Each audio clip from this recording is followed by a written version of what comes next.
靈異獸，話先嘅。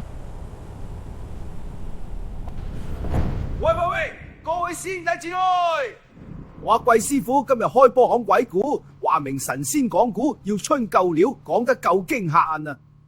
你哋睇下呢個背景，網上淘翻嚟嘅素材擺喺度夠晒氣勢。試下試咪，盧海鵬試完咪，開始接。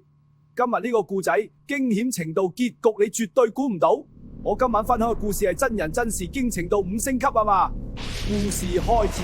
話說有一日我收到一個轉介來電，對方陳先生表示家中嘅表妹有靈異事情發生，整日疑神疑鬼，性情大變，有時似個小朋友亂講嘢。我即時又接受咗委託，仲約定去現場。陳先生親自嚟接我，佢司機車好快，但當日有啲阻滯。到達別墅時候已經係黃昏日落啦。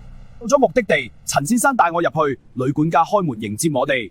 我隨即見到旅館家向陳先生報告事情，仲見到啲唔乾淨嘅嘢。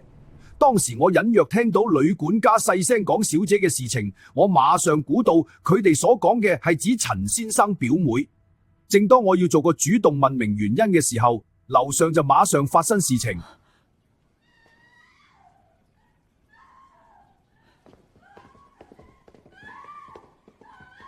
哎呀，小姐呢個時候又發脾氣亂叫，小姐可唔可以俾我入嚟睇下發生咩事？我咩都睇唔到啊，媽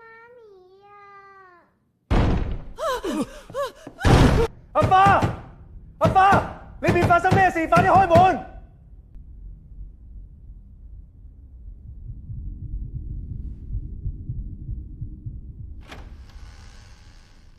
你返咗嚟。